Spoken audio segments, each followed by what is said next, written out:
அனைவருக்கும் வணக்கம்.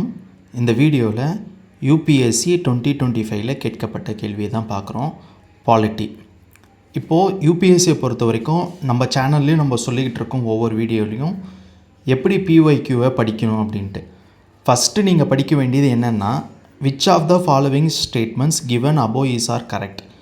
அதாவது மேலே கொடுக்கப்பட்டுள்ள ஸ்டேட்மெண்ட்டில் எது சரியானது அப்படிங்கிற இந்த கரெக்ட் எது சரியானது அப்படிங்கிறத தான் நம்ம இங்கே எடுத்துக்கணும்.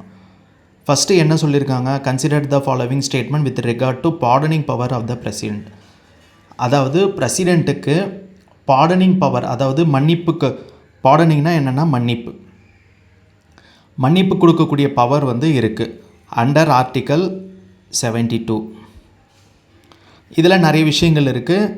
என்ன அப்படின்னா, அதாவது இம்ப்ரீஸ்மெண்ட்டை கம்மி பண்ணுறது, ரிகரஸ் இம்ப்ரீஸ்மெண்ட்டில் இந்த மாதிரி நிறைய விஷயங்கள் இருக்குது. நம்ம அடுத்தடுத்த கிளாஸில் அதை பார்ப்போம். நம்ம இப்போதைக்கு இதை மட்டும் தெரிஞ்சுக்கோங்க. அண்டர் ஆர்டிக்கல் 72 படி என்ன சொல்கிறாங்க அப்படின்னா, பிரசிடெண்ட்டுக்கு பார்டனிங் பவர் கொடுக்குறாங்க. இப்போ டெத் சென்டென்ஸ்லேருந்து குறைக்கிறது அப்படின்னு சொல்லி, ஓகேங்களா. ஸோ அதை பற்றின 2 ஸ்டேட்மெண்ட் கொடுத்துருக்காங்க. The exercise of this power by the president can be subject to limited judicial review. ஓகேவா. அதாவது இந்த பவரை எக்ஸசைஸ் பண்ணுறது ஜுடிஷியல் ரிவ்யூ, நீதிமன்ற புலனாய்வுக்கு உட்பட்டதா அப்படிங்கிறது உட்பட்டது அப்படின்னு சொல்கிறாங்க. இந்த ஸ்டேட்மெண்ட் கரெக்டாக தப்பா அப்படின்றது. இந்த ஸ்டேட்மெண்ட் கரெக்ட். எப்படி அப்படின்னா, இந்த இதில் பார்த்திங்கன்னா கேகர் சிங் கேஸுன்னு சொல்லுவாங்க. கேகர் சிங் கேஸில் 1988 ஒரு சுப்ரீம் கோர்ட் ஒரு லேண்ட்மார்க் ஜட்ஜ்மெண்ட்டை கொடுத்துருப்பாங்க. கேகர் சிங் யார் அப்படின்னா, பிரைம் மினிஸ்டர் இந்திரா காந்தியை அசாசினேட் பண்ணுவாங்க. எதுக்காக அப்படின்னா, இந்த ஆப்ரேஷன் ப்ளூ ஸ்டார்னு ஒன்று நடத்தியிருப்பாங்க. ஸோ அதுக்காக என்ன பண்ணியிருப்பாங்க, கேகர் சிங் பாடி கார்ட்ஸ் இருப்பாங்க. அவங்க தான் அலாங் வித் சுஷ்வந்த் சிங் இவங்களாம் தான் சேர்ந்து மர்டர் பண்ணியிருப்பாங்க, அசாசினேட் பண்ணியிருப்பாங்க. அப்போது என்ன அப்போது செஷன் கோர்ட் என்ன சொல்லியிருக்கோம் அப்படின்னா, அவங்களுக்கு டெத் சென்டென்ஸ் கொடுத்துட்ருப்பாங்க. அவர் என்ன பண்ணியிருப்பார், அப்பீல் போட்டிருப்பார் சுப்ரீம் கோர்ட்டில். சரிங்களா. அப்பீல் பண்ணுவாங்க, மேல்முறையீடுன்னு சொல்லுவாங்க. அப்பீல் பண்ணிவிட்டு சுப்ரீம் கோர்ட் அதையும் டிஸ்மிஸ் பண்ணிடுச்சு. அந்த அப்பீல் எடுத்து ரிவ்யூ பெட்டிஷன் போடுறாங்க.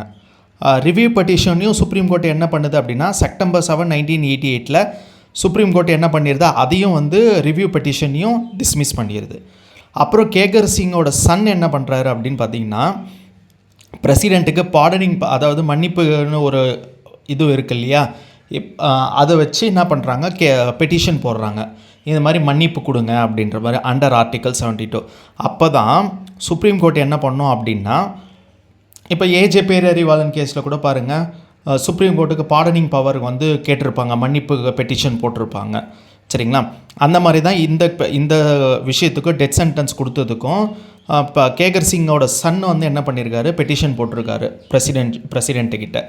அப்போது சுப்ரீம் கோர்ட் என்ன கிளாரிஃபை பண்ணியிருக்கோம் அப்படின்னா, த ஸ்கோப் ஆஃப், அதாவது pardoning power is subject to limited judicial review அப்படின்னு சொல்லி இந்த கேஸில் தான் என்ன சொல்லியிருப்பாங்க அப்படின்னா, ஜட்ஜ்மெண்ட் கொடுத்துருப்பாங்க. பிரசிடெண்ட் பார்டனிங் பவரை யூஸ் பண்ணுறாரு அப்படின்னா, அது நீதிமன்ற புலனாய்வுக்கு உட்பட்டது அப்படின்னு சொல்லியிருப்பாங்க. சொல்லிவிட்டு அதுக்கப்புறம் பார்த்திங்கன்னா, அவருக்கும் கேகர் சிங்கும் டெத் சென்டென்ஸ் கொடுத்துருப்பாங்க ஜனவரி 1989. ஸோ அப்படி இந்த கேகர் சிங் கேஸில் தான் என்ன சொல்லியிருந்தாங்கன்னா, presidential pardoning power subject to judicial review அப்படின்னு சொல்லியிருப்பாங்க. ஸோ அப்படி பார்க்கும்போது இந்த statement according to Kehar Singh case இந்த ஸ்டேட்மெண்ட் கரெக்ட். இப்போது president can exercise this power without the advice of the central government. இது தவறான ஸ்டேட்மெண்ட். ஓகேவா. எப்படின்னா, அண்டர் ஆர்டிக்கல் 72 என்ன சொல்கிறாங்க அப்படின்னா, president act on the advice of the council of ministers. ஓகேவா. கவுன்சில் ஆஃப் மினிஸ்டரோட அட்வைஸின் படி தான் பிரசிடெண்ட் என்ன பண்ணணும் அப்படின்னா நடந்துக்கணும், ஆக்ட் ஆகணும், இந்த பவரே யூஸ் பண்ணணும். பிரசிடெண்ட்டுக்கு டிஸ்கிரிஷனரி பவரும் கம்மி தான், சஸ்பென்சிவ் வீட்டோன்னு சொல்லுவாங்க, அந்த ரீகன்சிடரேஷன் பண்ணுறதுக்கு அதுதான் யூஸ் பண்ணுவாங்க. இன்னும் ஒரு 2 பவர் இருக்குது, அவ்வளோதான். இந்த பார்டனிங் பவர் பார்த்திங்க அப்படின்னா, on the act of the advice of the council of minister. Council of மினிஸ்டரோட அட்வைஸை தான் ஃபாலோ பண்ணணும் பிரசிடெண்ட். ஓகேங்களா. இதுதான் அப்போது 2 ஸ்டேட்மெண்ட் தப்பு அப்படின்னா 1 ஒன்லி. ஓகேங்களா. So answer is 1 only. So video பிடிச்சிருந்தா சப்ஸ்கிரைப் பண்ணுங்கள். நன்றி.